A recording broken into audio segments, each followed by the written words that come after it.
প্রিয় দর্শক শ্রোতা ভাই বোন, একজন মুমিনের কাছে বছরের যে কোনো দিনের চাইতে গুরুত্বপূর্ণ এবং তাৎপর্যপূর্ণ দিন হলো আরাফাতের দিন।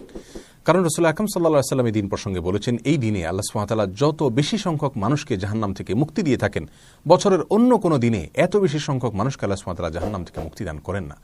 অপর এক হাদিসে আসছে, তিনি বলেছেন, আফদালুদ দুআই দুআউ ইয়াউমি আরাফা। সারা বছর জুড়ে যে কোনো সময়ে মানুষ যত দোয়া আল্লাহ সুবহানাহু ওয়া তাআলার কাছে করে না কেন, তার মধ্যে থেকে সবচেয়ে উত্তম, সবচেয়ে বেস্ট দোয়া হলো আরাফাতের দোয়া। প্রিয় দর্শক, আরাফাতের দিনে যারা আরাফাতের ময়দানে অবস্থান করেন অর্থাৎ হাজী সাহেবগণ, তাদের জন্য রাসূল আকরাম সাল্লাল্লাহু আলাইহি ওয়াসাল্লাম অনেকগুলো আমলি কথা বলেছেন, বাতলেছেন। আর যারা আরাফাতের দিনে আরাফাতের ময়দানে অবস্থান করছেন না, বরং পৃথিবীর বিভিন্ন প্রান্তে ছড়িয়ে ছিটিয়ে আছেন, যারা হজ করছেন না, তাদের জন্য আরাফাতের দিনে বিশেষ কোনো করণীয় আছে কিনা, আজ আমরা সে বিষয়ে আলোকপাত করতে চাই। প্রিয় দর্শক, এ প্রসঙ্গে শুরুতেই বলতে চাই, আরাফাতের দিনে যারা হজ করছেন না, তাদের জন্য সবচেয়ে গুরুত্বপূর্ণ আমল হলো ওই দিনে নফল সিয়াম পালন করা, নফল সিয়াম রাখা। এ প্রসঙ্গে সহিহ মুসলিমের হাদিসে রাসূল আকরাম সাল্লাল্লাহু আলাইহি ওয়াসাল্লাম ইরশাদ করেছেন, সিয়াম ইয়াউমি আরাফা আহতাসিবু আলাল্লাহি আন ইউকাফিরা আস-সানাতা আল্লাতী ক্বাবলাহু ওয়াল্লাতী বা'দাহু।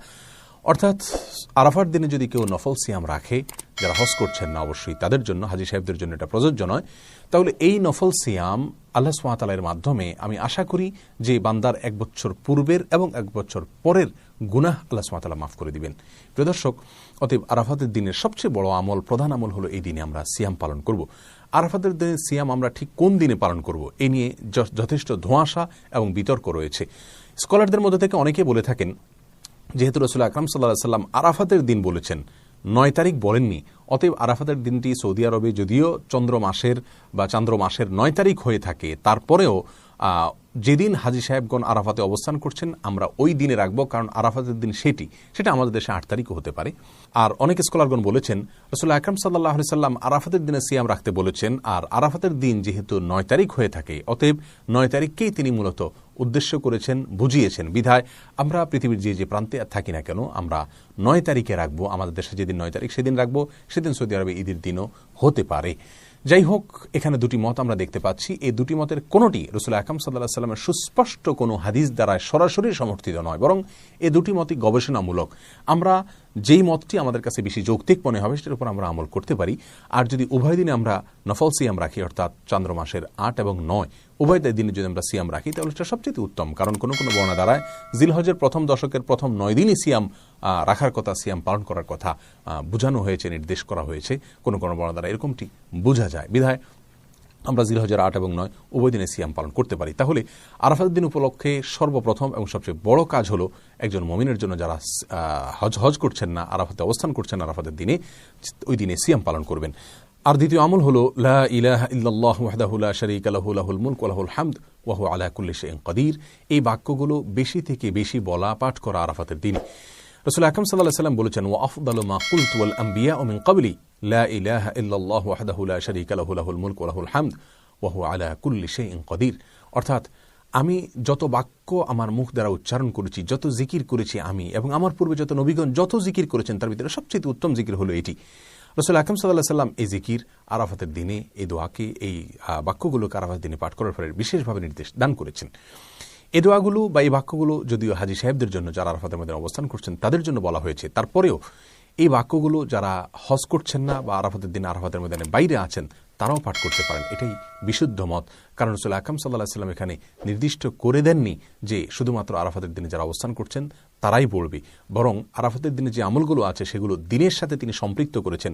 হ্যাঁ, যারা সেই দিনে আরাফাতের ময়দানে অবস্থান করে এই বাক্যগুলো বলতে পারবেন বা আরাফাতের ময়দানের যে সমস্ত আমলগুলো আছে সেগুলো করতে পারবেন, সন্দেহাতীতভাবে যারা বাইরে থেকে করছেন তাদের চাইতে তারা অনেক বেশি ফজিলতের অধিকারী হবেন, অনেক বেশি মর্যাদার অধিকারী হবেন, সেটা বলাই বাহুল্য।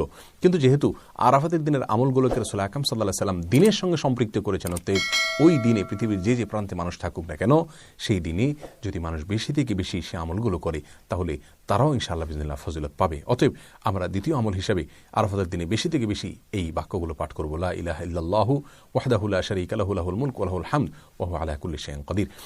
আরাফাতের দিনের তৃতীয় আমল হলো, যেহেতু আরাফাতের দিনে সিয়াম পালন করা সুন্নাহ, আর সিয়াম পালন করলে যদি কোনো ব্যক্তি সিয়াম পালন করে তাকে ইফতার করানোর ফলে ওই রোজাদার ব্যক্তি রোজা রেখে যে করবেন সওয়াব পান, ইফতার করানো ব্যক্তিকে আল্লাহ সুবহানাহু ওয়া তাআলা সমপরিমাণ সওয়াব দান করেন। অতএব আমরা আরাফাতের দিনে যেহেতু অনেকেই রোজা রেখে থাকেন, আমরা রমজান মাসে একে অন্যকে ইফতার করাই, কিন্তু আরাফাতের দিনে এই দিনেও যেহেতু মুসলমানদের মধ্যে একটা বড় অংশের মানুষ সিয়াম পালন করে থাকে, অতএব এই দিনে আমরা একে অন্যকে ইফতার করার চেষ্টা করব ইনশাআল্লাহ। এই আমলটি আরাফাতের দিনের জন্য নির্দিষ্ট নয়, খাস নয়, বরং এটি যে কোনো সময় আমার কোনো মুমিন ভাই, কোনো মুমিন বোন যখন সিয়াম পালন করবেন তখন তাকে ইফতার করার এই আমলটি ভ্যালিড থাকবে এবং প্রযোজ্য হবে। যেহেতু আরাফাতের দিনে অনেক বেশি মানুষ নফল সিয়াম রাখে বিধায় এই দিনে এই আমলটির কথা আমি যেহেতু স্মরণ করিয়ে দিলাম। আরাফাতের দিনে আরেকটি আমল আমরা করতে পারি, তা হলো বেশি থেকে বেশি আল্লাহ সুবহানাহু ওয়া তাআলার কাছে দোয়া করা। কারণ রাসূল আকরাম সাল্লাল্লাহু আলাইহি ওয়াসাল্লাম বলেছেন, আফদালুদ দুআ দুআ আরাফা। আরাফাতের দিনের দোয়া হলো সারা বছরের যে কোনো দিনের মধ্যে সবচেয়ে উত্তম, সবচেয়ে বেস্ট দোয়া। অতএব এই দিনে আমরা আল্লাহ সুবহানাহু ওয়া তাআলার কাছে বেশি বেশি করে দোয়া করব। আল্লাহ সুবহানাহু ওয়া তাআলা আমাদের সকলকে আরাফাতের দিনে নফল সিয়াম পালন করা এবং লা ইলাহা ইল্লাল্লাহু ওয়াহদাহু লা শারীকা লাহু লাহুল মুলকু ওয়া লাহুল হামদু ওয়া আলা কুল্লি শাইইন কাদির, এই বাক্যগুলো পাঠ করা এবং এই দিনে বেশি থেকে বেশি আল্লাহ সুবহানাহু ওয়া তাআলার কাছে দোয়া করা, আল্লাহ সুবহানাহু ওয়া তাআলার কাছে ক্ষমা চাওয়া। যেহেতু জাহান্নাম থেকে আল্লাহ সুবহানাহু ওয়া তাআলা মুক্তি অনেক মানুষকে দান করে থাকেন, যদিও এটা বেশিরভাগ ক্ষেত্রে এটা হাজী সাহেবদের জন্য, যারা আরাফাতের মধ্যে অবস্থান করছেন তাদের জন্য প্রযোজ্য। তারপর আমরা যারা বাইরে আছি তারাও আল্লাহ সুবহানাহু ওয়া তাআলার কাছে মুক্তি চাইতে পারি।